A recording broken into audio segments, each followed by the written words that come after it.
Hey everyone, Stephen here, and today you'll see that I'm somewhere different and I'm joined by a friend. So it's nice to meet a fan. This is Charlie Robinson. Say hello, Charlie. Hi, Charlie. So in today's video I thought I would just have a little chat with Charlie. We'll find out a little bit about him and why we're in Dublin. So if that sounds interesting, just keep watching. Cut to intro.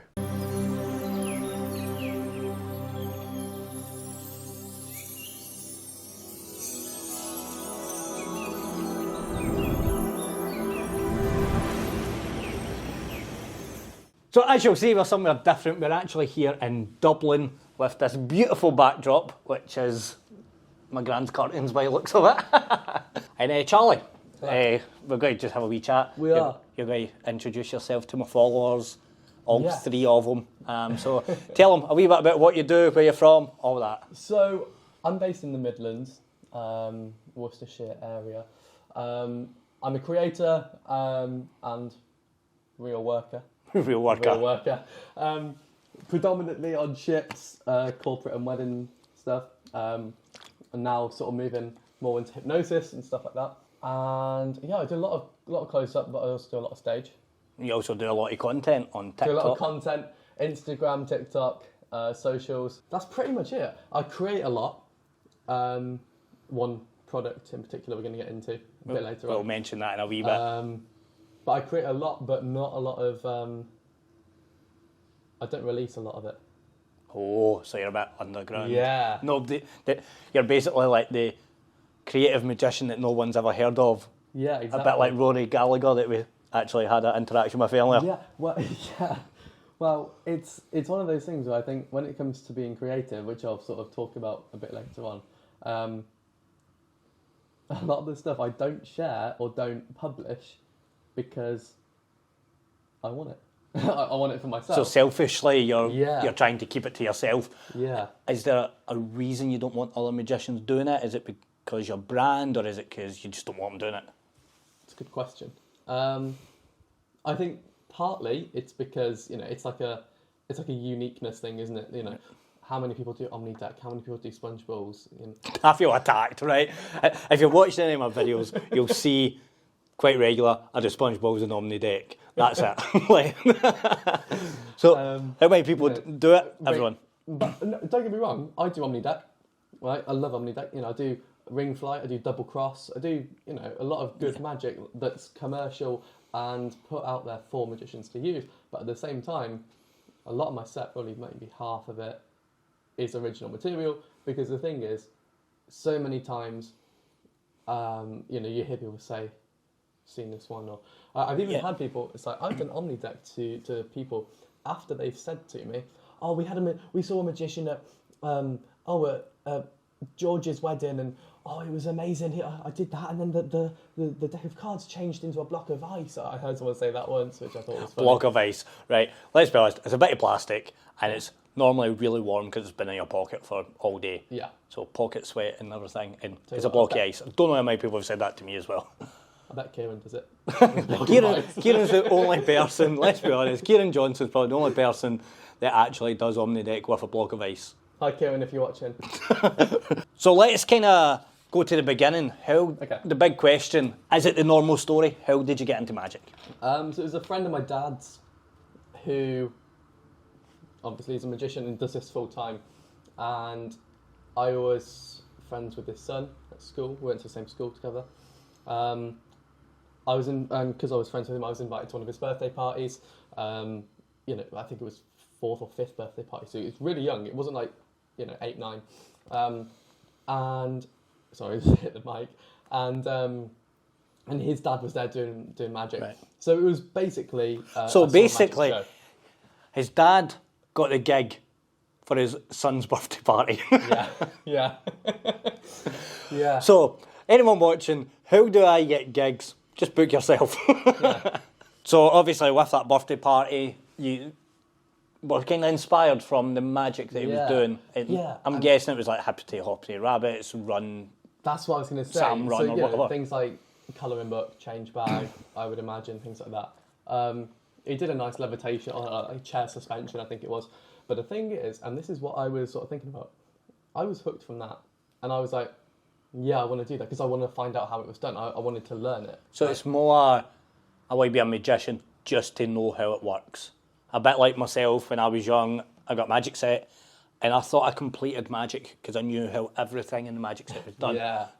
You wanted to get into it just so you know how I to was amazed by it. You know, I was, you know, you stand there, all the pages are blank, then they're all coloured. Mind blown. I still don't know how that works, let's be honest. It's a magician fooler. But I was like, that's insane. I want to learn that. Right. So, but you know, it wasn't a sense that I wanted to learn it so that I could tell people how it's done. I wanted to learn it so that I could do it. Right, so you Because wanted... there's a difference, isn't there? So I wasn't trying to be a cocky, smart-ass kid. And it's like, oh, I know how to do it. You do it like this, this, and this. So there was no arrogance behind it. It was I wanted to learn it so that I could show people. Right, share that moment. And the thing is, when a lot of people get into magic, well, maybe for me especially, because as a kid, you know, from ages like 5 to about 9, I was going to loads of friends' parties who would have a magician, right? And there's always one of the same, like 3 magicians. Let's be honest, when you're young, there is only 3 magicians. Because you go to your friend's party, you see the magician, you go, oh, I like Uncle Chuckles or whatever, and then you go, oh, I want to book Uncle Chuckles, and then your friend sees him at your party and he books him. So you end up, it's a bit similar, like we do a lot of weddings.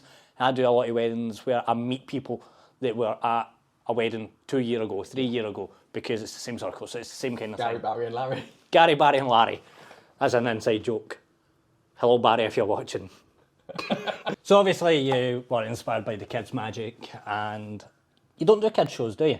No, but this is what I was going to talk about. Those kids' magic tricks were probably some of the first that I learned.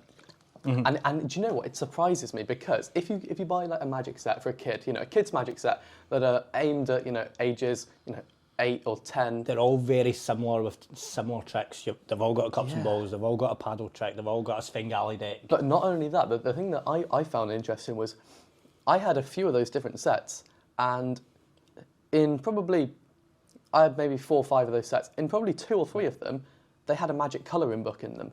Right, okay. And I was thinking, that is interesting, because you're marketing a magic trick for a kid that is done at kids' parties for kids. So does it's that magic make sense? for kids, aimed at kids, but it's like by kids, for kids, that kind of thing. So I was watching magicians, you know, do colouring book for, you know, 6, 7, 8-year-olds, but then at the same time, you know, an 8-year-old is buying a magic set that has that trick in there.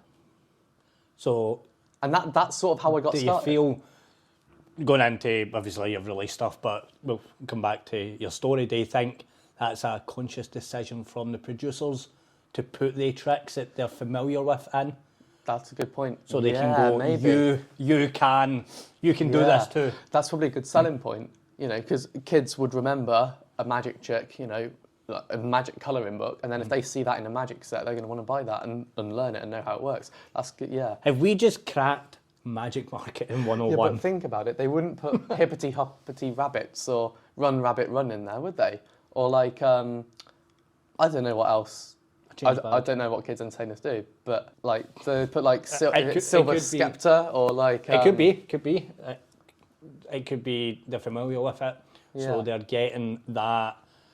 It's like if you buy a card magic book, you get it because you're familiar with card magic. If you get a coin like Bobo's coin magic, you're familiar with coin tricks. Mentalism, is that your invisible coin vanish? Yeah. Me and Charlie last night, I gave him a master class on how to make an invisible coin vanish.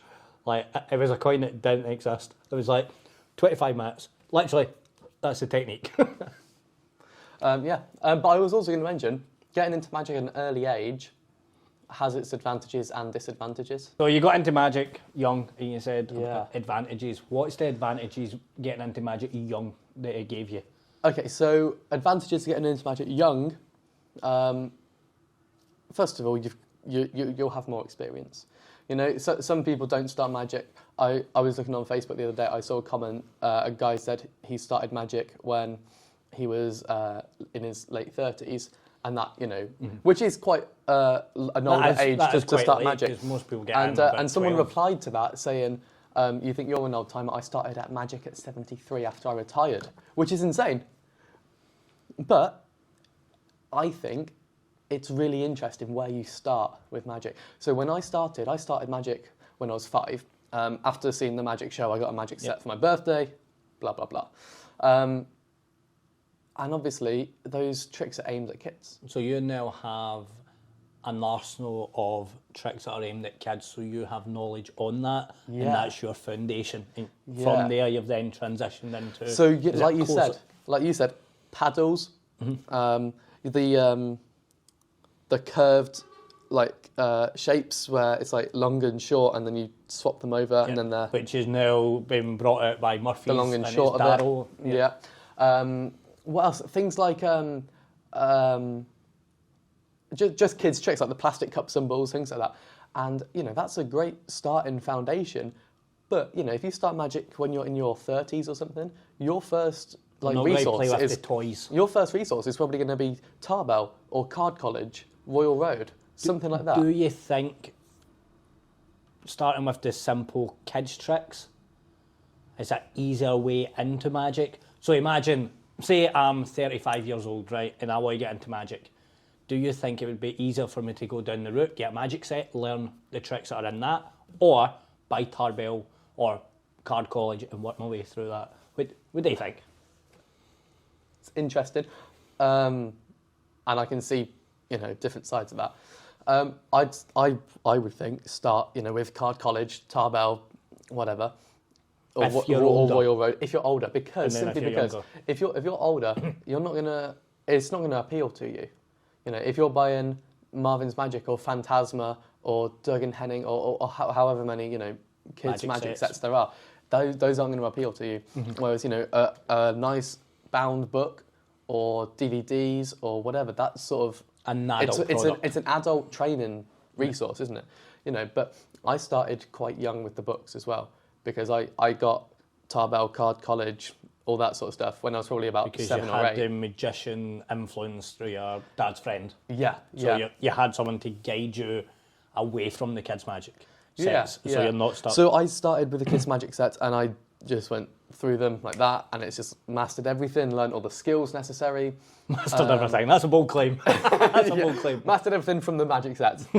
Let's reword that. And then by the time I was about 7 or 8, that's when I was reading through Card College, Tarbell. Right. I never had Royal Road, actually. I had Expert Card Technique, but Similar, but didn't have Royal Road. Yeah. they're all fairly similar. Like when I started, I got a magic set when I was 5, and I done the tricks for 5 years up until I was about 10. Right, okay. Because I thought I completed magic, and then kind of what we were saying, I thought, I've completed everything, I know everything. There's no progression here, and I'm a guy. You might see that I like progression. So I was like, okay, that's that. I'm done. Get rid of that. And then I got shown a trick that a couple of years later, I got shown a trick, but also that wasn't in the magic set. But I also thought I'm too cool to play with toys, so I put the toys away. And then That makes sense. when I came back to magic, when I was about 12, 13, it was, here's the adult material. So the YouTube tutorials, and then I found out things like Theory 11, Illusionist, because they were just starting out. So obviously, you've got to train resources. You've started to transition into mainly close-up at that point. Yeah, at that point, yeah. I know you as a stage performer as well. Where did that come in? What was the journey to become a stage guy? 14. 14, there we go. That's 14. That's answer. No, so, yeah, that's a short answer, 14. 13 to 14. So that would have been 7 year maybe, that you Yeah, were probably. dabbling with predominantly close-up stuff. Yeah, but a lot of close-up stuff. And that was when I learned that a lot of close-up stuff can play for stage. Right, okay. Which is a thing a lot of magicians struggle with, to go, Yeah. I'm a close-up performer, how can I take that to the stage? Yeah. So Yeah. my dad's friend, he was also had a friend who is a great consultant. He's consulted for some big names, Dynamo being sort of Name the drop. main one. And so he consulted for my show because he lives like 5 minutes down the road. So we called him in, and he basically sat down with me. We wrote scripts, stage directions, everything, to sort of plan a proper stage show. Right. And at this point, it's like, at this point I was 13. I did the show when I was 14, and it was insane. I loved every minute of it. So was that stage show your close-up stuff, but just moved on to the stage? Not all of it. I think, no, to be fair, a lot of it was sort of parlour, I would say, because it wasn't a massive theatre, right? Right. Because I managed to sell out. Yes. So you had your first sold-out show when you were 14. Yeah. Put that on your website. Put that on your website. And you're like, sold-out show when I was 14. Sold out in 9 days. So. Sold out in 9 days when he was 14, and he's been doing small budget gigs ever since. Total marketing. Yeah. So, for example, I did my opener was a vanishing bottle in a paper bag. Right, the classic. I think it was, Norm Nelson or whatever it was. I did Professor's Nightmare. Which Or like fibre optics. Fibre optics, Professor Nightmare, as a close-up trick as well. Yeah. So is this one that you had been playing with for a long time, or was that kind of new as well? A while. And actually, the first time that I used fibre optics. I really wish the trains would... trains. Basically, the hotel that we've booked, right? Charlie gave me the responsibility to book. Great job. Right? And I went on, found a good deal, breakfast included. It looked like a nice hotel. Literally, there's a train station, over there's a bus station, there's a police station, there's a town square, a taxi rank, and 4 pubs. And trams keep going. And trams as well. And it goes 24 hours. So yeah, basically, it is a bit loud, so there will be some background noise. It's also single glazing windows. So you had fibre optics. What else was in the show? Okay, so I did, I was, at 14, I was an absolute comedy genius. So I did Vanishing Bandana. Every 14-year-old, right, that does magic thinks they're a comedy magician. I have never met any magician that does not want to be a comedy magician that's under the age of 15. Unless they're hardcore card, sleight of hand based. Well, see, that's the thing. Close up, by the age of 14, 15, I was doing like some fairly like knuckle busting sleights, and my passes were almost invisible. My double lifts were really clean, things like that. And I went through a bit of an emo phase, and so I started to do a lot of sort of like shock and geek magic. And, so like thread and saw, where you cut, stuff like that. So, so for example, in the show, I did human blockhead, right, and then I used human blockhead to lead into a finale of Smash and Stab. Right, okay, so I'm nearly choked on my water there. I've just got an image of 14-year-old Charlie doing Smash and Stab, which is still a trick you do. It's still a trick that you're... Yeah, I do a different version now, but... But it's a trick that... Yeah. What, you were 14, 3 weeks ago? But you've done that for a good couple of years, so you've got your foundations from your magic set. You've then transitioned to Tarbell and the kind of classics, more adult resources. Yeah. Then you've transitioned into doing the show. Yep. And then the stuff's kind of continued with you from there. Yeah, just when you said that, it made me think of, if I can find a photo, you can maybe edit it in. I've got a photo of me aged probably about 12, doing Smash and Stab for a kid's party. Now, I've only done about 3 or 4 kids' parties in my life before realising, nah, don't want to do it. So, what was don't need to go into method, or what one you used, when you were doing the kids' parties, what was it cups or bags? Oh, for Smash and Stab, it was cups. Okay, so you've got 4 cups, we'll say. Yep. What was under the cups as a 12-year-old performer? There's 4 blocks of wood. One of them had a big nail sticking up out of it. Right. And I've got these, and I'm 12 years old at this point, and I'm mixing up these blocks of wood. And I didn't use a spectator's hand. Obviously, you should never do that, no matter how safe you think it is. Don't do that. Disclaimer.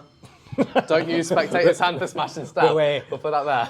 What we'll do now is we'll cut to the famous guy, I think it was on Icelandic TV, Polish TV, putting his hand down. This is what happens when you use a spectator's hand.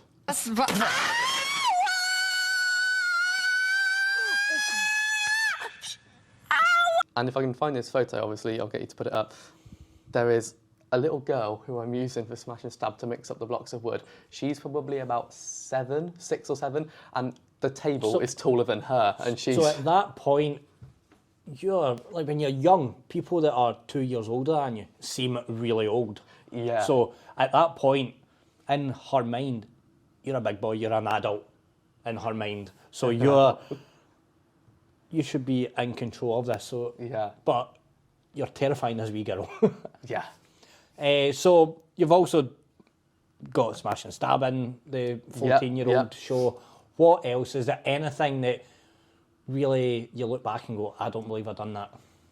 Not necessarily don't believe I've done that, but there was a few things that I thought, you know, for my age and skill level, it was sort of quite, not technically difficult, but I think... Because you had, at that point, you had 5 years experience with Magic, maybe Probably 5 decent years, yeah. 5 decent years, and then the dabbling, so you've got that, so it should have been better. I did my first paid gig at age 9, so that would have been 5 proper years. But I was doing things like classics of Magic, I guess. So Build to Lemon, Right. lovely trick, right? Now, Classic of Magic. A kid doing Build to Lemon, one thing is you need a knife. Yeah. Why is there a kid? That's the thing that I see. I see a lot of young magicians doing things like flash paper. You know, Yeah. I used to use a lot of flash paper as if well. I see a kid with flash paper, I'm like, oh, don't. Like, I'm an adult and I burn myself. Like, I've got this thing, probably said to you before. If I'm at a gig and I don't come home with a burn on my hand, I've not done the gig right. Because I've not used enough flash paper. You know, I used to use more flash paper then than I do now. You've probably But instilled that's from some a lot of form injuries. fear. And Injuries and burns. There'll be fear, there'll be burn and Yeah. experience as well. But it's like, you see like kids doing Bill and Lemon, you know, with a knife. Now, I don't know if you've ever cut a lemon and tried to hold it in your hand, right? It's very difficult. It's awkward. Yeah. So, you know, every time I see someone cutting, I always kind of go, I feel a wee bit uncomfortable watching it. Yeah. Because I've saw what can happen. I've had it happen. I've heard thousands of stories. But at that point, when you're 14, you're doing tricks probably a kid shouldn't be doing. You should be kind of focusing more on maybe card Magic. Rather than Smash and Stab, for example, or Bill and Lemon with a knife. We had a conversation. Human blockhead. Human blockhead. I mean, because that's not magic, that's real. It's real. It's real to me, damn it. So you obviously done your first gig when you were 9, you said, your first proper... Yeah, 8 that was or a close-up gig? Yeah, close-up. So, what's the worker journey? Because a lot of the stuff on here is me vlogging about weddings. How does your... Because you do weddings and corporates and close-up gigs, but you also do boats. So yeah, how did you go from 9-year-old Charlie to Charlie doing close-up Magic?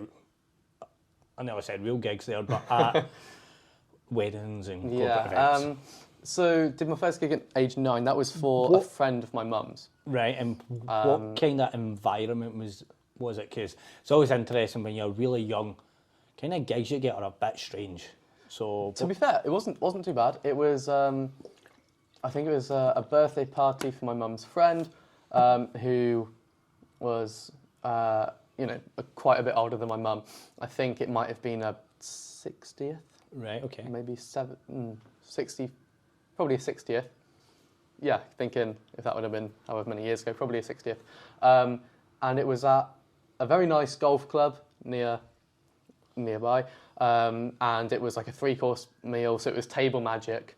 Right, so it is your standard corporate setup. Yeah. Whereas I see a lot of younger people doing gigs in situations that I would not gig in anymore. You Yeah. know, like when I was young, I done nightclubs. I'll happily do a nightclub, but it will be my terms. It will be when I want. There'll be a lot of factors that Yeah, for how long you want to and make things. it easier for me, but also more enjoyable. Whereas magicians are just keen to work anywhere when they start it. So Yeah. I used to go to a youth club, and they used to ask me 3-4 times a year to come and do a show. So there was different age groups that went to the youth club. So on a Monday I'd maybe do a show, maybe do one Right. on a Wednesday, at Christmas, Halloween, things like that. Yeah, yeah. So you actually started off with an adult gig, an adult style, Yeah. a professional Yeah. quality gig. Yeah, so that was sort of my first gig. And I was doing, do you know what? I can only remember 2 tricks that I did. I don't remember doing any card stuff. No, I do. I do remember doing one card thing, which was a Jay Sankey thing from a DVD put out years ago, one of his first ever DVDs. Jay Sankey has card tricks. Yes. To the winner. And it was on Magic and Mentalism Anywhere, Volume 1 or Volume 2, one of them. Anyway, so I did that as a card trick. I did Coin Unique Quite unique. Good and trick. Sponge Balls. So I basically still do Coin Unique. I make a living off his sponge balls. Like every group, I think, that I've performed for over the last at least 5 years is saw sponge balls. Yep. So you were doing commercial magic. Yeah, yeah. Was there an influence from anyone else that wasn't your family friend? Was there like a certain magician? So when I started it was Lee Smith and Gary Jones were the 2 people from Eye Candy and More Eye Candy, which we spoke about yesterday. the other So was there anyone like that kind of had influence in the commercial magic that you done?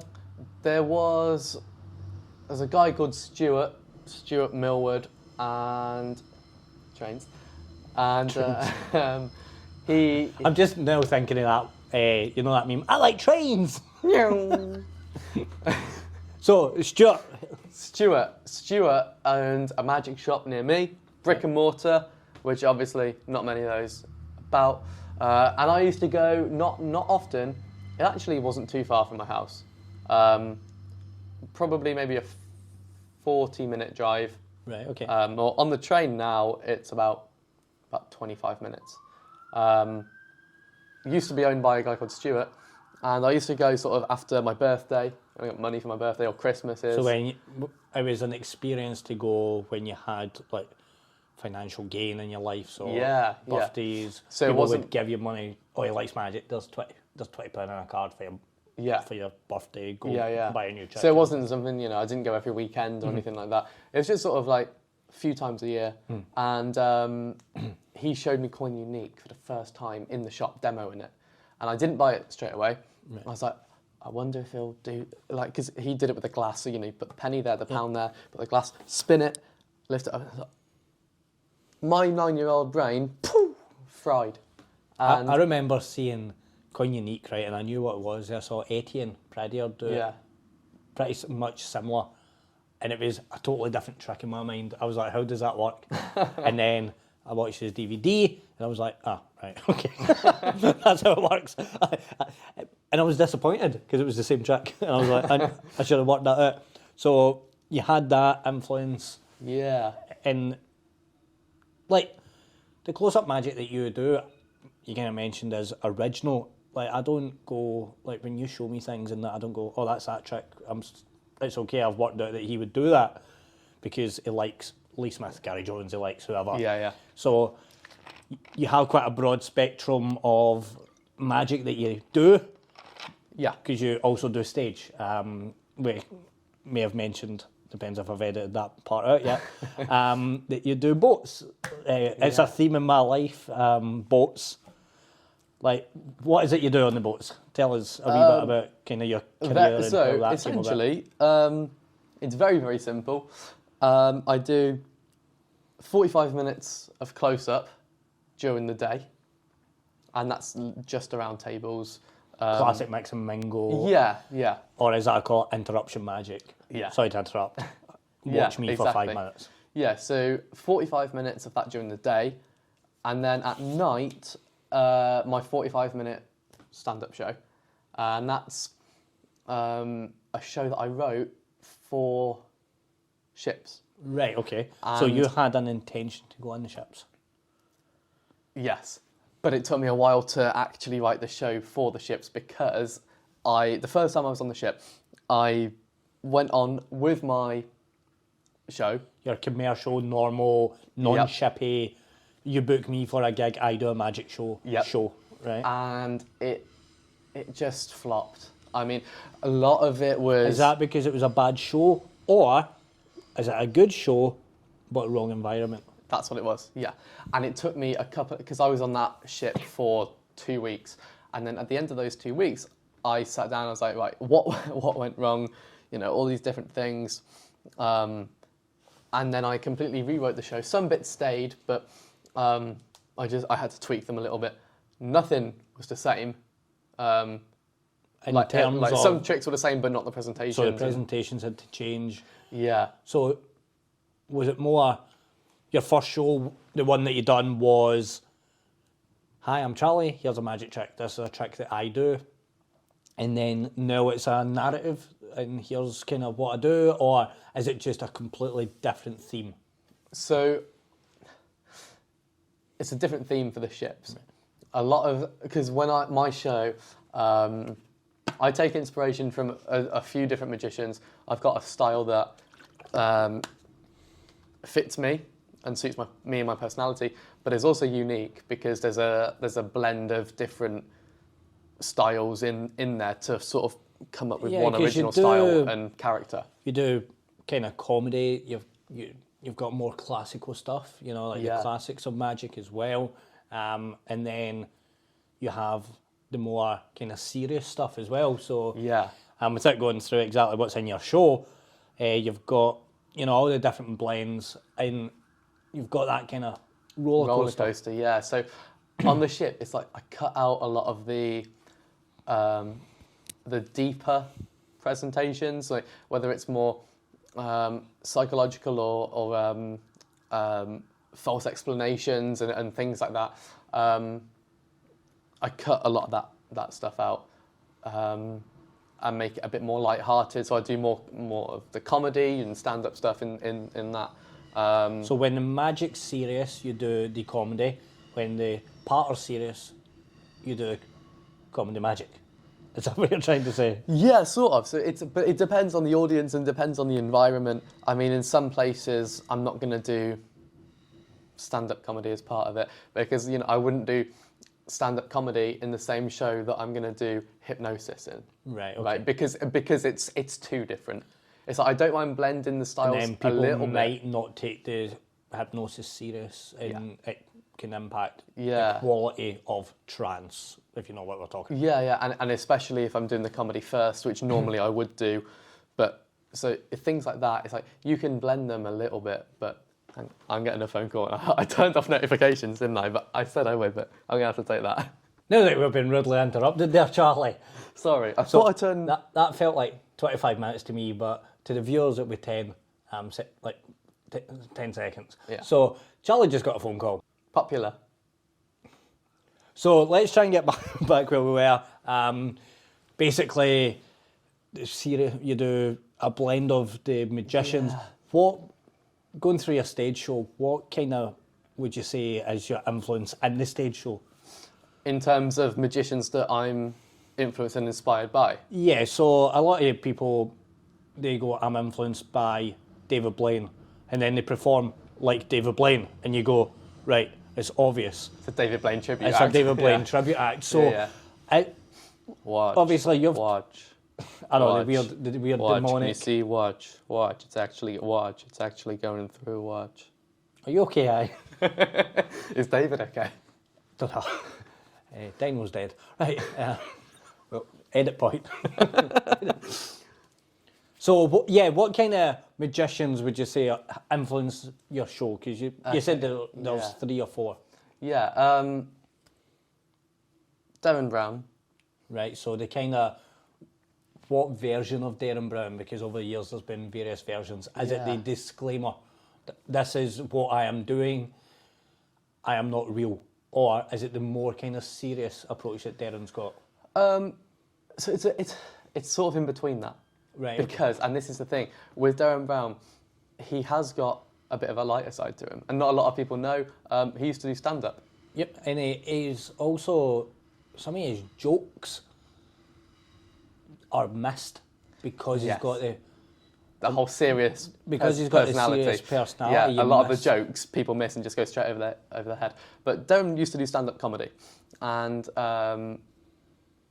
he's obviously, a lot of people know he started out with hypnosis first and then moved on to magic and whatever. So he's got a light side and his more, serious dark side. When I decided, watching Darren's stuff, and I'm a massive Darren fanboy, and I was, thinking, wow, this is insane. Love Darren Brown, love all his shows.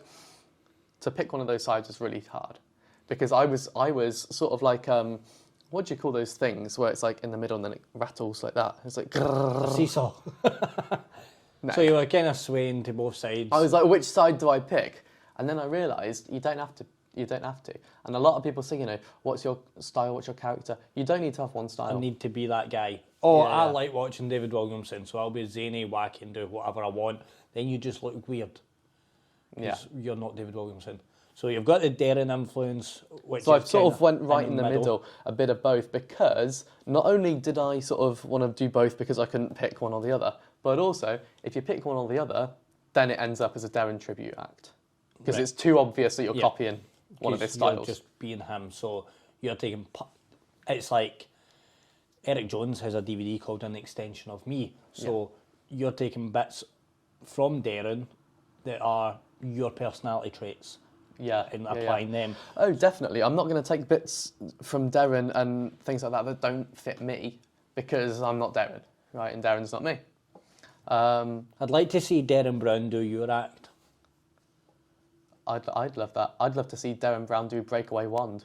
but we've all got hopes and dreams, haven't we? But So you've got Darren as influence. Who Yeah. else is in there? do you know Pete Furman? Pete Furman. So I Amazing comedy magician. I've saw Pete Furman since I kind of started, and Yeah. he's had multiple personalities. But Yeah. you would not go, he's not Pete Furman. Like now he's more Yeah, yeah, focused yeah. on the kind of TikTok and the trendy Yeah. stuff. But when he done Ali and Pete's Comedy Road show, See, I thought that was that was Ali Wood, wasn't it? Ali Cook, Ali Cook. I think. We'll check. We'll fact check that and we'll put it on the screen. Yeah. So yeah, Pete Furman, and I met Pete a bunch of times. He's really nice, and he actually helped me, gave me some really good advice when I first met him. And that was like Little Charlie again, probably age 13. I remember going to see Pete Furman's show at the Fringe 2 years ago, and there's nothing in Pete's show that kind of blows me away, right? It's good, Yeah. it's a solid show, but you won't be, as a magician, you're not going to be fooled by anything. No. Yeah, But yeah. you'll sit and you'll enjoy his version of whatever he's doing. Exactly, and you'll laugh, you'll find it funny because he's a very funny guy.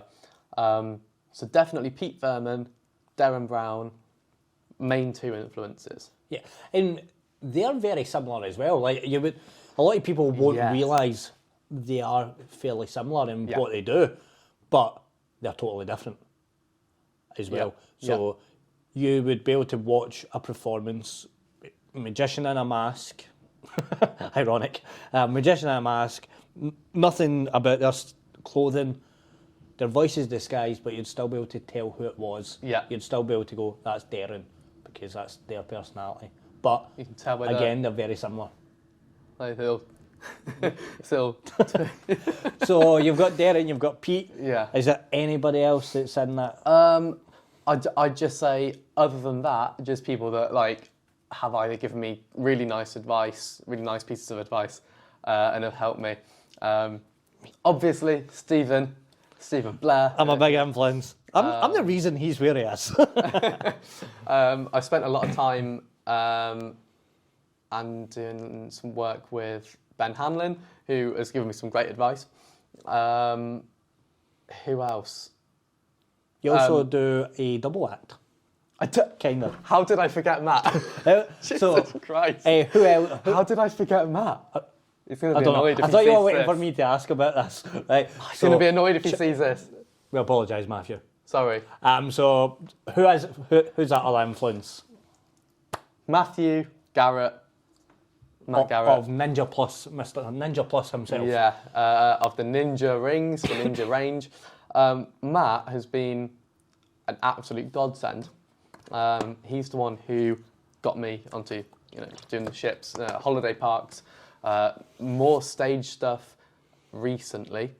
I'm talking the past 4 years. Right. Because I did another theatre show when I was 16, and then after that, and we were just consulted by the same guy, this guy Dave.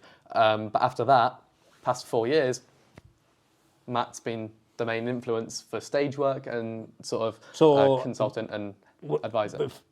Before Matt came into your life, do you feel there's been a big change going from that point to the last 4 years where, in terms of your show, your product, your brand, your character on stage? I think so. And it all happened quite fast.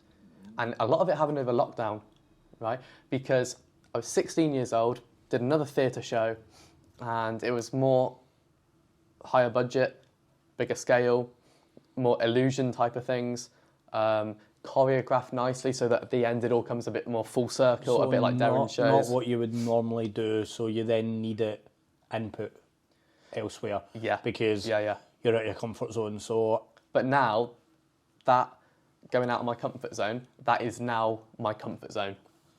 that's the thing. So I'm quite into self-development stuff. Yeah. Training and all that, like motivational books. And that's one thing that you kind of get in these books, that your comfort zone is only your comfort zone because you're in it.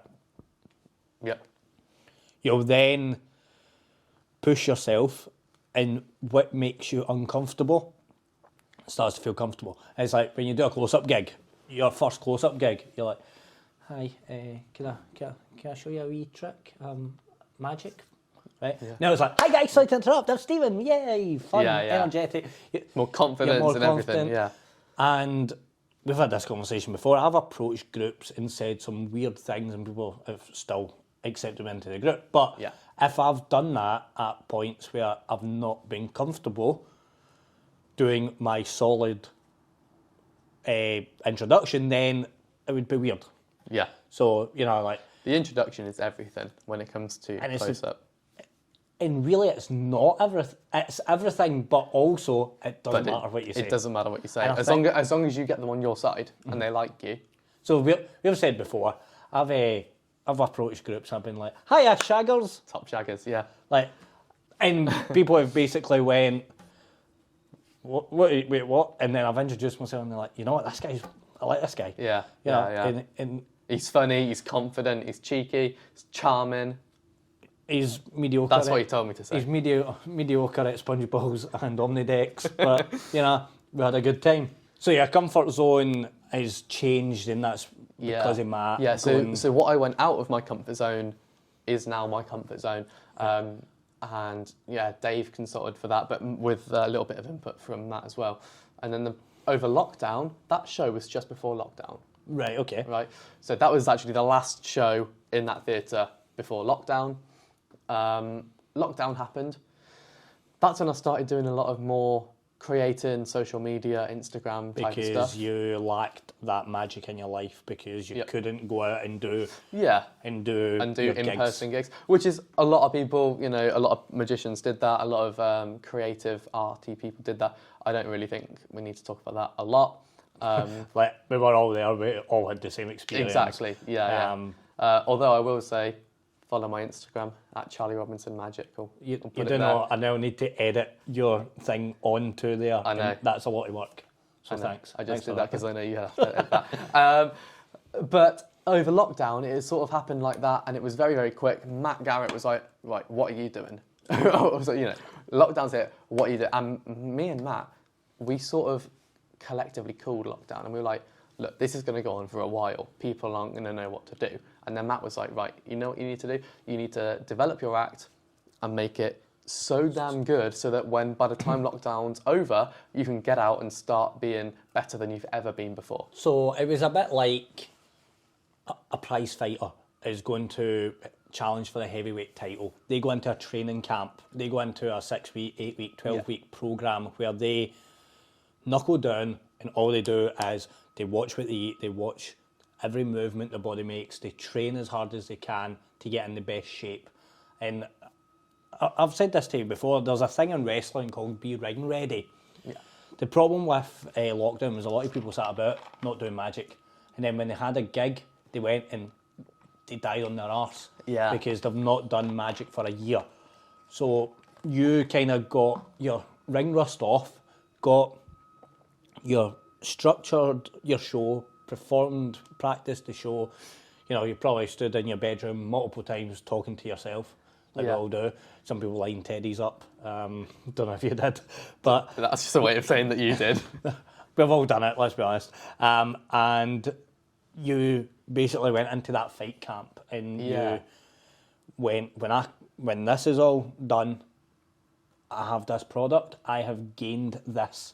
Yeah. Whereas, and I'll be better than I ever have been. You know, like a lot of people stopped doing magic. A lot of people weren't marketing themselves. They weren't doing things to push their product for when it came out. Yeah, absolutely. So obviously it was strange times. And that's sort of, you know, where Scar came from in lockdown and things like that. My two focuses in lockdown were social media and stage work, because I'd done a lot of close-up before that time, and I was sort of, you know, I'd dabble with close-up, but I knew that when it goes back to close-up, when I can do close-up again, I knew I wouldn't have to worry about it. You know, I can just go out, do it, it's fine. You've got the reps. I've done it so much, it's, you know, it's just muscle memory. I don't care. I know I can do it.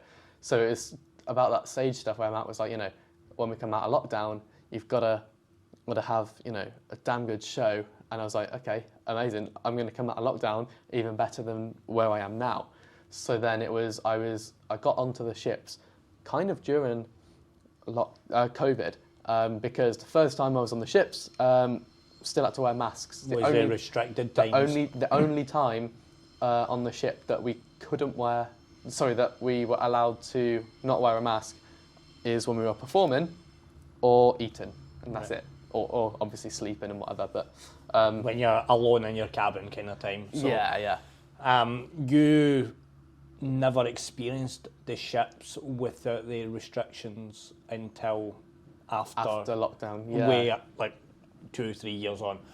So what was it like? Obviously you had an expectation going on the ship, and then you're going in and it's this weird, strange environment. Even the people that have been on ships for 20 odd years, it's strange to them, it's different.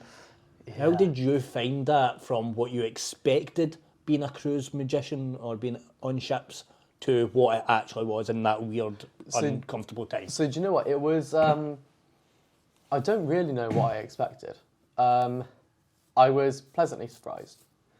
There's a few different ships in the fleet, and the main one, well, the one that I was first on, those first 2 weeks, is the best ship in terms of entertainment, right? So because it's got a nice stage layout, the tech and the sound and everything, and the lighting is all much better than the rest of them. So that was really nice, right? So it was great going on.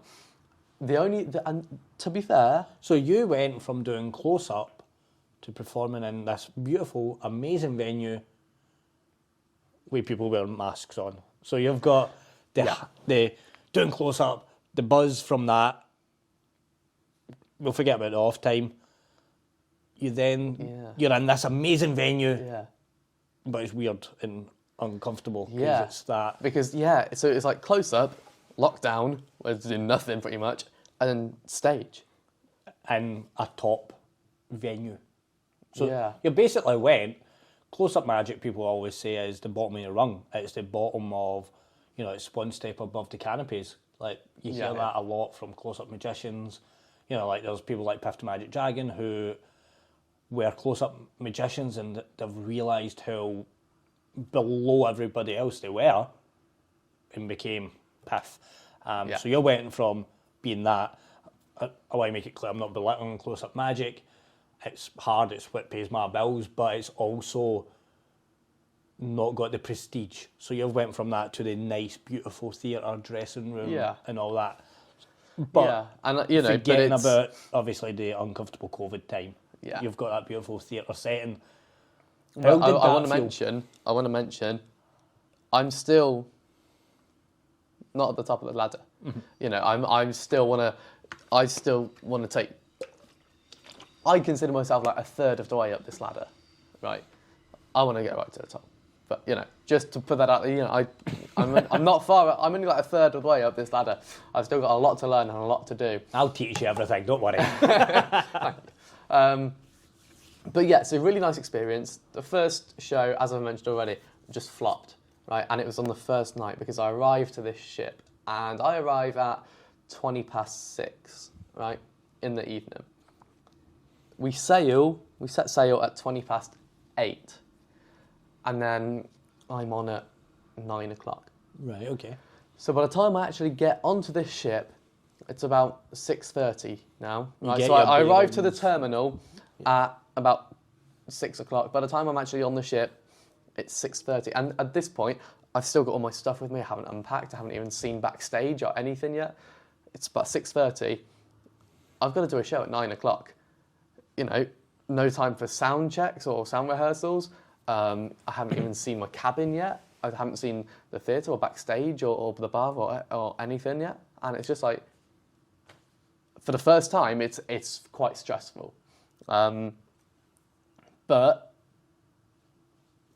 you went on and you done the show. And yeah. I'm assuming the show went well, not great, not fantastic, not amazing. It went good. So first time ever did a show on the first ship. Opening tricks. The first trick I did in the first show on the first ship didn't work. So and it was fault of my own, which I hasn't gone wrong again, and hopefully won't ever. So use that as a learning curve to go, this never went well, but here's why. I now know why. And I think part of it was stress, and I was nervous. Like, I'd never done shit before and whatever. And it was torn and restored newspaper, and basically, I don't think I'm revealing too much. Magnets didn't stick. Pieces went everywhere. So I went to reveal this newspaper, and the pieces just went everywhere. So that's weird. That newspaper has went together, and confetti of newspaper has come out. Yeah, confetti. It restored and then confetti. So I used to do that. I put confetti in it. Always add confetti. Tip Matt gave me, actually, in between cards for manipulation.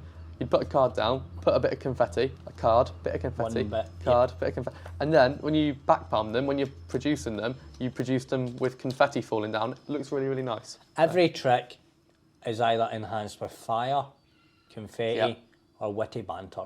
Smoke. Or smoke. So if you take anything from this entire talk, it is how to make your magic better. Yeah. With fire, confetti, smoke, or witty banter. Oh, and if you do try and do witty banter, make sure that you actually learn and do it right. I've been on the comedy course and things like that, and it's like that helped me a lot in terms of stand-up and just in how I interact with people, right? Because there's thinking you're funny and writing a few jokes and being funny, there's a difference. Yeah. So I wrote a joke for one of my shows, and someone who is slightly younger than me was also writing a show, sort of fairly recently, and he asks me to sort of proofread his script. He's got about 5 jokes in there that are my jokes, and I'm like, I know that you've taken them from me because you asked to see my show. He said, do you have any links to your show so that I can have a look at what you sort of do? And then he sends me his script. It's got like 5 jokes that are mine, and it's like, what? So don't steal material, and actually learn to be funny. Like go on a comedy course or do like improv classes. Don't just try and write comedy, because I think that's a thing as well. I tried to do that, and it's not funny. It's like, because you have to. It sounds so silly, but like to actually write a joke, and the brain. There's a structure, there's the setup, the opening. Yeah, and that's. I'll be very quick with this. He's got another phone call. This is my. That's actually my comedy set list. So even, obviously, you guys can't see this at the minute, but there is little bullet points, but it is multiple lines. So it's like, here's what's going to happen. But there is the structure for a joke. Yeah, Like, and that's what this is. To understand the joke, the brain needs to do 5 different things: sensory processing, perspective taking, assessing incongruous information, finding it funny, and then processing a response. And that's a lot for, why did the Mexican throws like wife off the cliff, tequila, right? There's also the performance structure of it, the timing, the pause, how long do you pause for? And that's something that, not just in comedy, doing stand-up or whatever, it's magic. So when I do my routines, I've got a bit where basically I have a card selected and I can't find the card. And then I make it uncomfortable where people actually feel sorry for me. And the reason is, going back to the comfort zone thing, is I've got to a point where I've stretched that. You know, I've had like 4 or 5 minutes where I'm like, people actually think I'm about to cry because I cannot find a 4 of hearts, right? Oh yeah, I mean I've had cards where I do pretend that I've found their card and obviously it's the wrong one, and people say oh come on then how's he actually going to find it and things like that. So it's like you actually stretch it out, and you get rid of that. But it's like some things you stretch out because you have to try it, right? So some lines, just going back to comedy slightly, I wrote a few lines that I don't think they're particularly funny, but they're not. They're sort of like a bit like that sort of thing. But it's like that is a funny joke. But because not every joke, same way every magic trick, not every joke's going to get their belly laughs, and not every magic trick's going to get that. Oh my god! Sometimes the best reactions, we spoke about this yesterday, is when someone goes, "What?" They're trying to logically think about it, and you said about occupation and things. Yeah, and it's like some of these lines, like one of my lines, and I don't do this anymore because sometimes people would really laugh. Sometimes they wouldn't. Sometimes they just wouldn't get it. But I used to introduce myself as I'm Charlie. I'm a stand-up magician and close-up comedian, right?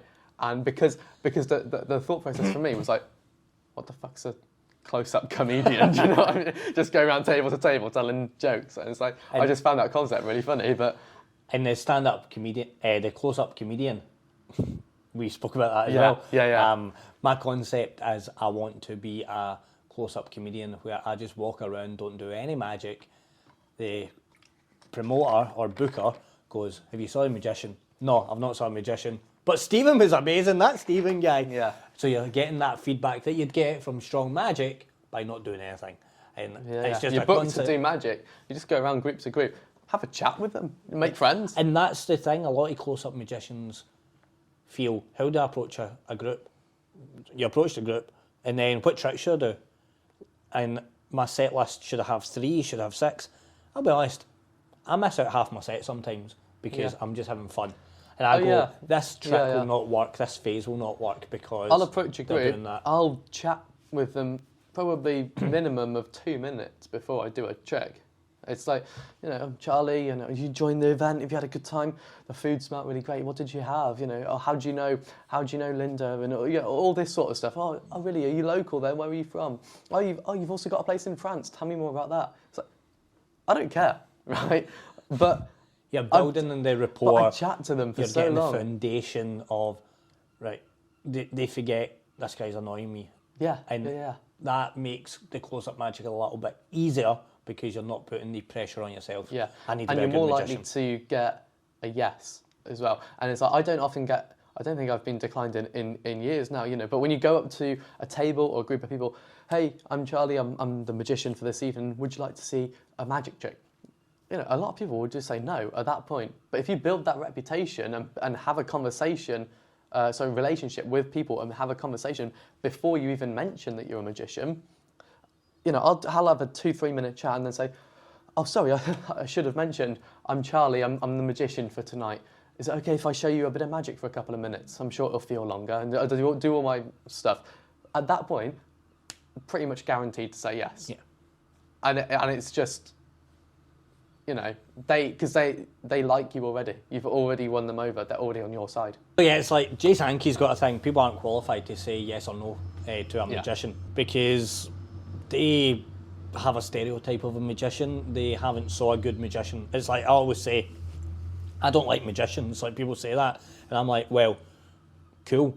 You've just not saw me. Yeah. And as arrogant and egotistical and whatever word you want to use that sounds, they've not saw me. You don't go, I don't like music because you've listened to Wonderwall by Oasis.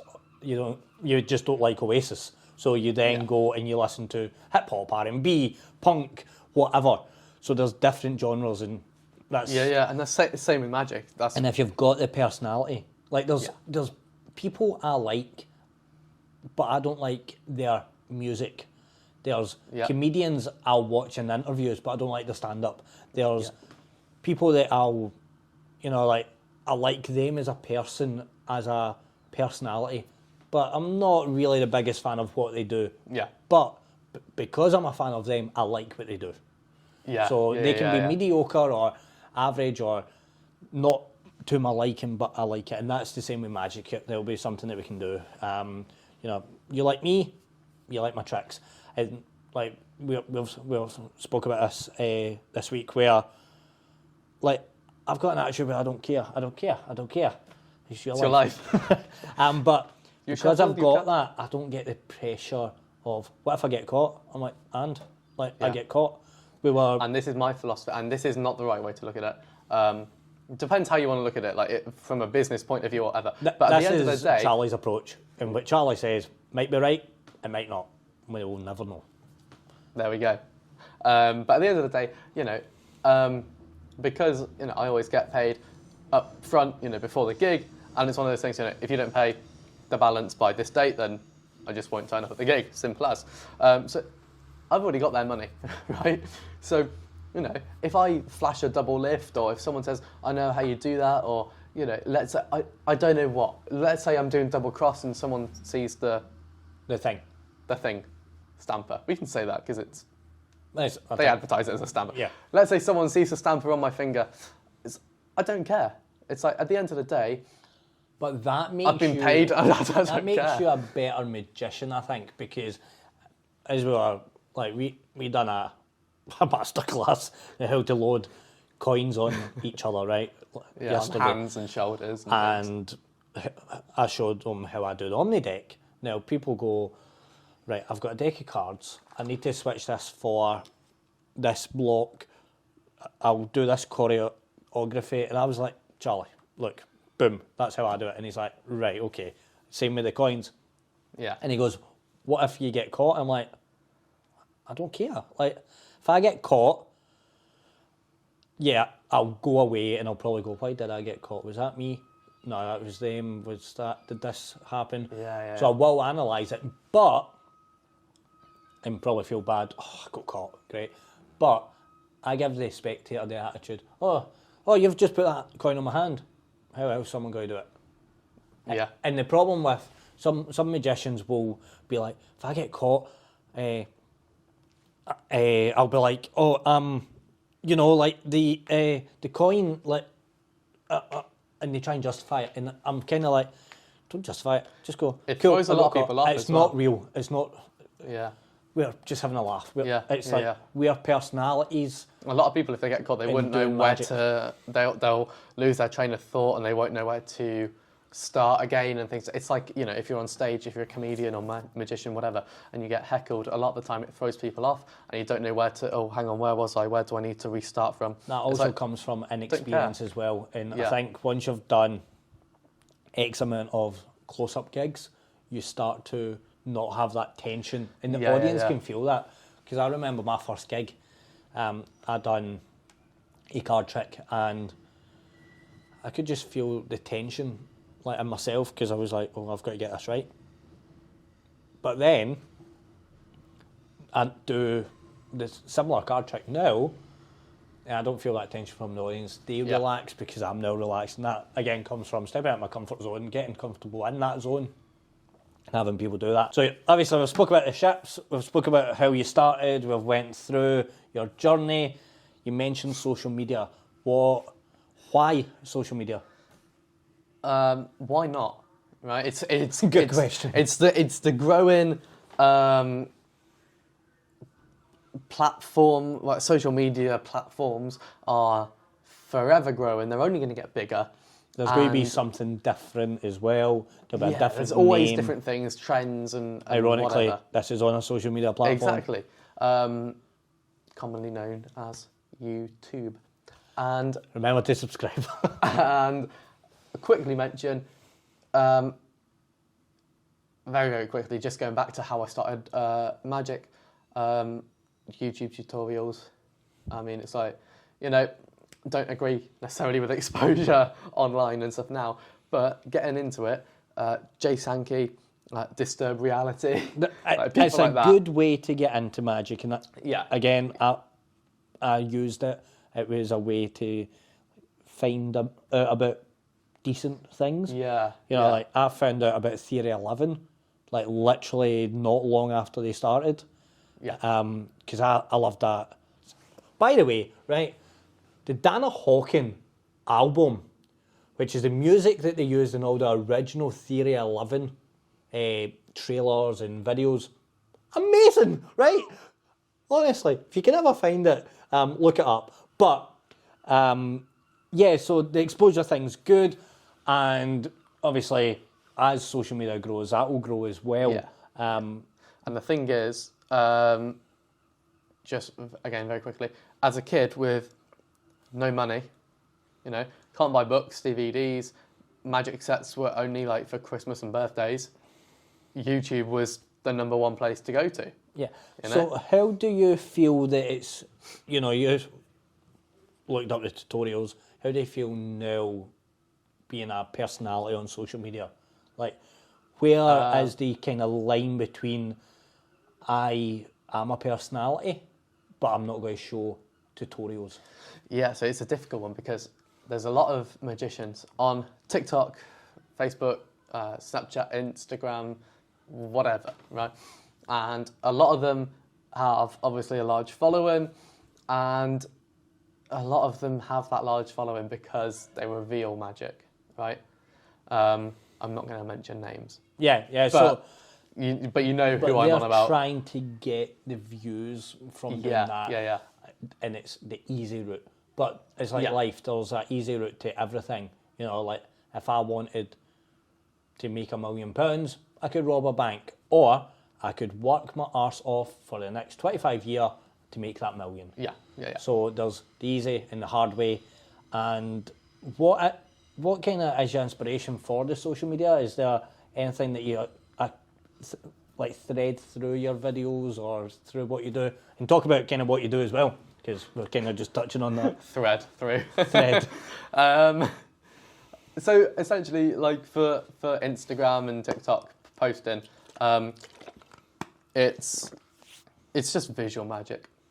People we all know people don't have attention spans on social media. Because how many videos do you scroll by before you watch one? Exactly. So you So need to try and grab there's- their attention. Exactly, with a good hook. I actually wrote an ebook about how to create good quality posts that can get and reach, into, over, a million views and whatever. So, if anyone's interested in that, message me on Instagram. Hit 'em up, link in bio. Yes, exactly. I'll save you putting that And finger. how important is that? I know that we're joking about link in bio and all that. How important is that? You do a trick on Instagram, somebody goes, oh, I like what he does, checks out the next one, and then goes, oh, that one's all right. Oh, that one's great. I find out more about him, and then they go to your website. How Yeah. important do you feel that the link in bio and all that is? It is important, but it's also not important. I mean, here's the thing. I don't use Instagram necessarily to try and get bookings and try and get Right. work, because it's purely because I don't need to. Right. Right, I get enough leads and bookings and whatever. You're putting your energy in other avenues Yeah, that are more yeah. effective. But However, people that do Instagram properly, there'll be people that are probably maybe watching this video that 85% of their work comes through social media. yeah. Like a lot of my work comes through my Facebook. Yeah. So Yeah. I've got that, I've got my website, I've got word of mouth, all that. Yeah, so So I Facebook's don't actually need to really invest good. the energy into TikTok or Instagram. Yeah, see, Facebook's good for business, for advertising, things like that. But I don't post on Facebook the same content that I do on Instagram and TikTok, because that's all short form content. But saying that, TikTok, the OG platform for short form content, right? And now, Well, we all know it was Vine. well, it was But it became musically, TikTok. Vine, Musically. musically, TikTok, short form content. But now, Facebook, YouTube, Are adapting the have short form. Instagram have all stolen that, right? Yeah. If you look at YouTube Shorts, right, that's just TikTok. on Instagram Reels, on YouTube. yeah, Instagram Reels. What's that? TikTok. on Instagram. So Yeah, Facebook Shorts or whatever they're called. every social TikTok. media is starting to look very similar. Yeah. Like, I'm a wee bit older than Charlie, so I remember things like MySpace, and you could have videos. I remember things like Bebo as well, and you could have, they were all different. Facebook was different from them. Now Facebook, because of like Meta and yeah. also Google and Elon Musk invested in these, they're all trying to find and make. I think there will be a greatest hits at Yeah, some yeah. point of Yeah. social media. So it'll be, the next social platform will be a combination Of so many. and it'll be the best of the best of the best. And Yeah, you know, you'll have Snapchat, X, You'll have Facebook, Instagram, stories, TikTok, all put into one. yeah, stories, posts, short form, Yeah, long form, and all. You'll have a lot of things going on there. But essentially, visual magic, anything that, or sometimes, you know, it'll be a bit of a build up to something that happens, and the thing that actually happens is like takes a 1 second, right? You know, maybe you show a playing card, shake it, changes into a chocolate bar, right? It's a 1 second magic trick. Maybe the video is like 10 seconds, you know, like I present it. Did you know you can get chocolate for free, right? And that's the hook. Free, everybody, it's a buzzword. Yeah. People are like, free? Oh my God, how? And the thing is, a lot of people scroll without the sound on. So I put subtitles on the screen as well. And so the first thing they see when they're scrolling is, you can get chocolate for free, right?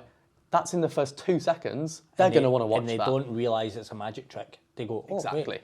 So it's like clickbait. Exactly, it is. That's exactly what it is. is. It's clickbait. You've got to grab that's someone's attention drag within them the in. first 3 seconds before they scroll. Magicians can use clickbait in real life.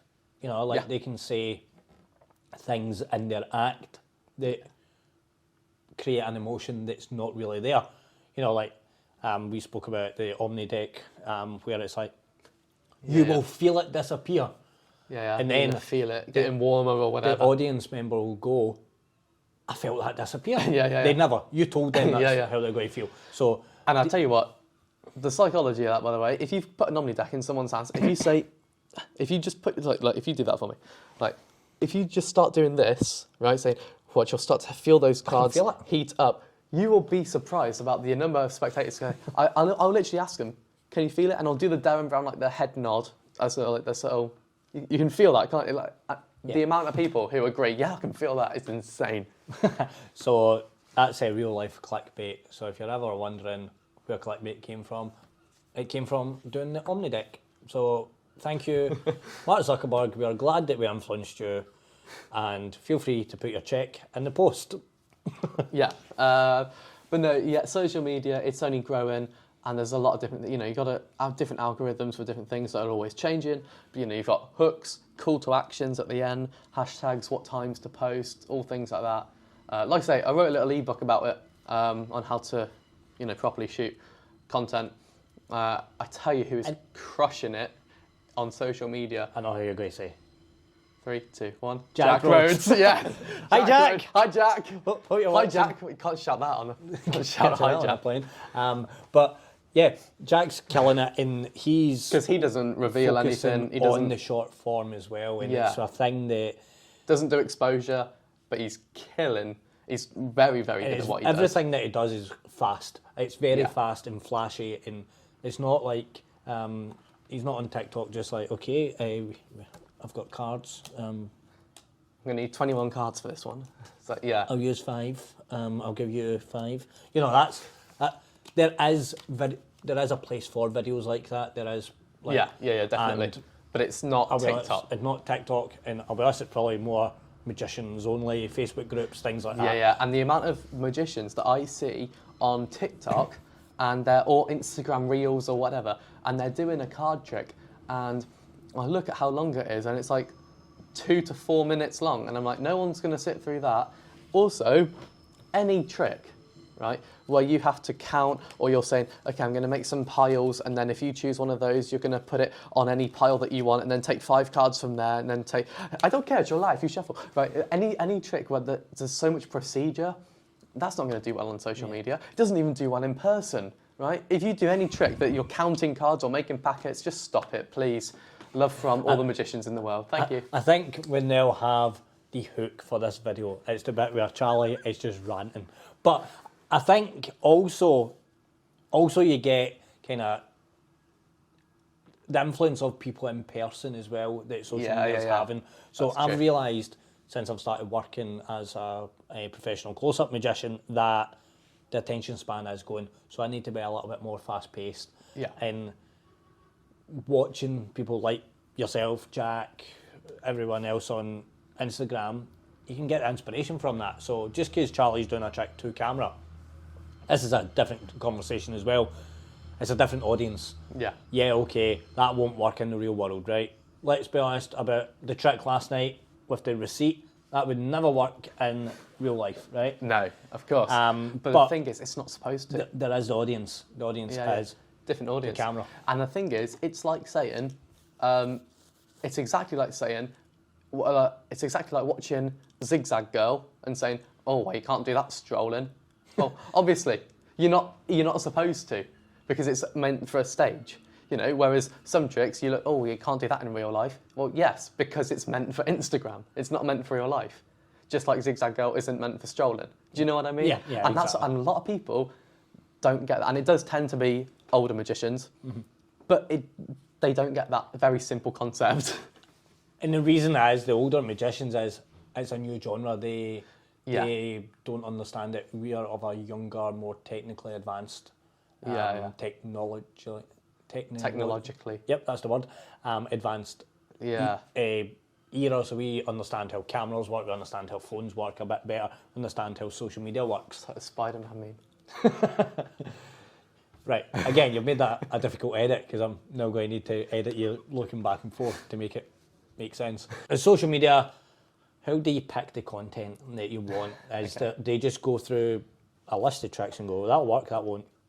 Basically, so I think anything that's visual, right? Anything that they can see something happening that's fast. You know, like I say, taking a playing card, you hold it at your fingertips, bam, now it's a chocolate bar, right? Something like that, or magic life hacks, right? So I was speaking to Tom Elderfield, who again, amazing on social media, magic life hacks. So for example, you've got, you can't reach something from a top shelf. You know, what do? Well, you snap your fingers and it falls into your trolley. Or You levitate up and get you it. levitate up and get it. Or you take something off the shelf, you shake it and it changes into the product that you want. Or, you know, you go to McDonald's, they give you the wrong sauces, so you change them into the ones that you want. So So it's life hacks. necessity. So it's like, this is going to be clickbait because everybody has this situation. We've all been in a situation where we have had this. Yeah. So you're providing a solution. It's a bit like marketing where here's my product, here's the issues you have, here's how I can solve the issues. Yeah. So when you're Yeah, selling close-up magic, your guests will be bored as they arrive, so entertain them, and here's how I can help. So that's what you're doing on social media. Exactly. And it's like, for example, dollar to credit card, so you go to pay with cash and they say, oh, sorry, it's card only. So, maybe you take your £10 note and then it changes into your credit card, right? Magic Life Hacks are insane. And, it's a fast thing. £10 note, boom, bam, now it's a credit card. That sort of fast visual content. So everything that you do is fast and visual. But you also create a lot of your own stuff. And one of the things that you've created is a trick called Scar, which if you want to see the review, click up there. Can't remember what side. We'll do that YouTube thing. It's awkward in my point. But up there's a review of Charlie's product. As I say in the review, I'm not biased because you're my pal, but it's a good trick, but it's not a trick I would do. Yeah. You do it strolling, you do it mix and mingle. But I don't do it at every gig.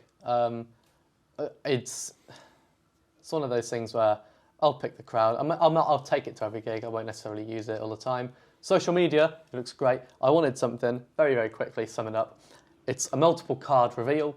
I do a multiple card reveal. And essentially, let's say I'm at a table at a wedding and there's 10 guests. I would only have after 5 different ways of revealing the card, the rest of them I'd just be palming off. Oh, one's in my pocket. Oh, look, another one's in my pocket. Another one's in this pocket. That one's here. So I was Omnideck. Yeah. So there's a theme here. Basically, don't listen to anything we've said. Just buy an Omnideck. Yeah. Thanks, Sean. So I came up with a way to reveal 4 cards at once in a very flashy way that looks like social media magic. So it's visual enough for social media. So it's real life social media. But it looks like the magic that you see on social media, but unlike a lot of social media magic, it can be done in the real world. Practicality of a worker. I know it. I know that because I do it at a lot of my gigs, and I've got a lot of videos of me performing Scar for social media that I actually haven't posted yet, and they are on beaches in loads of nice countries. Very, very quickly, if you're gonna do posting on social media to people, which I encourage that you do, make sure that the people just look good, right? Now, I'm not saying you have to use girls in bikinis in every video. Supermodels, but who would you rather see in a video? Would you rather see a girl in her mid-20s who obviously takes care of herself, or do you want Dave, the 53-year-old plumber? Do you know what I mean? Hi, Dave. Hope you're watching. Hi, Dave. But you know what I mean? It's like, what do people want to watch? Magic's visual, but on TikTok and social media, everything about the video is visual. So forget the trick, start thinking about everything else. So when you came up with Scar, it was a real life social media moment, and it's multi-phase. Yeah, so it was created in lockdown, and it wasn't the same that it is now. It only used 3 cards. And I just filmed that in my studio at home and then posted it online. And then I showed it to a few people at Blackpool and they loved it. And it was Kieran who said to me, add a 4th card because it would be so much better. And then I took it to Alakazam, Ace Magic Studio, they really liked it. And I don't know why I didn't realise this. At the time, it was called SCR, right? Split, Change, Restore. I don't know why I didn't think to put an A in there to call it SCAR, because that's so much better. And the A stands for and. Yeah, Split, Change and Restore. Yeah, so I don't know why I didn't think of that. That's why the team at Alakazam or Ace Magic Studio, that's why they get paid the big bucks, because they are the experts at producing the product, but also the names. And names is really important with a magic product. And I've got that. So at Blackpool, I saw on the Ace Magic Studio stand, they had a big poster advertising Scar, and they let me take that at the end of the convention. So in my room, I've got this massive Scar poster, and the graphic is really cool. It's like a jack of diamonds, and he's got a big scar down his face, and I think it looks really cool. Graphic design, is something that I've tried. I like film and video, and I like photography. Took a bang out of a photo earlier, but graphics is just something I don't get, and a lot of magicians try and do it themselves, business cards and stuff like that. Get someone to do it. Always get a professional to do it. And this is what I think. A lot of people say, you know, you should be able to do anything, and you know, you should be able to have a wide range of skills. But the thing is, specialise in one thing, right? You're never going to be a professional at loads of things. Fiverr. Get someone on Fiverr to do your SEO for your website, to do your graphic design and posters, business cards, anything like that. Just get someone on Fiverr to do it, right? Because you're going to waste time learning that and doing that when you could be developing and honing your act to be as like the best performer that you can be. Yeah, and I think, why do something when you can pay someone else to do it for you? you've obviously created the tricks, you've went through the journey of learning the stuff from the magic sets, you've became the magician, the close-up guy doing the 9-year-old gig. You've done the stage magic, you've started doing the cruise ships, the TikTok. You've done a lot. What's next? What's next? You're still young. You're full of youth. So I'll tell you what's next. I don't want to reveal too much, but the next big thing for Charlie Robinson Magic will be happening in February, and it's gonna be. I'm gonna be debuting my new act. All right, I've just realised what you're talking about. Yes. And you know that I'm gonna be debuting my brand new act in February. Shall I say where? Nah, we'll leave it on that, because anyone that kind of is in magic will assume. I think you'll know. They'll assume. And if you do assume, you're probably assuming right. February 2024, I'm going to be debuting my brand new act, and I can't wait to share it with you all. So you're doing that. You're doing your brand new act. Yeah. In a small town that's quite iconic for entertainment. And we'll leave it at that. There might be something in February that happens every year, I'm not sure. But what else? Where do you see keep doing the cruise ships? Yeah, I think, and I said to you earlier, I've pretty much done everything that I could ever want to in my career, right? Because I've always wanted to do ships, right? And that's pretty much all I wanted to do since I was like maybe 9 or 10 years old, right? So I've done that. I've sold out shows, doing close-up and whatever regularly. I'm doing social media work. It's like, as if I can keep doing what I'm doing now. With the gradual growth, the momentum, at a consistent level. And obviously, I don't know everything. I am still going to keep learning, and I want to keep learning because, like I say, I'm only about a third of the way up this ladder, right? I just want to get to the top and keep doing what I'm doing consistently, and I'll be happy. And that's how you get successful in magic, just being consistent. Yeah. We kind of spoke about that. Consistency is key, and so is originality. Same with social media, consistent. I'm very consistent with YouTube, as you'll see. So consistency and originality, right? Those are the key things. And if you can be consistent at being original, you'll be a success. Yeah. And I think that's a good point to finish this chat off. This has been longer than I expected. I said it'd be 10 minutes. Sorry, I waffle on. We'll see how long this edit is. And probably going to be a long video. It'll be a long video. So there we have it. That is a little chat with Charlie. A bit longer than I expected, but hope there's some good information. If you've took anything away from it, please comment down below, and I'd love to hear your thoughts. Or even if there's something you don't agree with, some advice that we maybe gave that you think is something different, comment down below. I'd love to hear it. Yeah, I'd love to see what people think. And if you are interested in Charlie, feel free to follow him on all the usual places, TikTok, Instagram, at Charlie Robinson Magic. Also check out his OnlyFans, Charlie Robinson Magic. Link in bio. I'm not putting a link to OnlyFans / Charlie Robinson Magic because it's not real, but some people will miss the joke. That is true. That's the joke.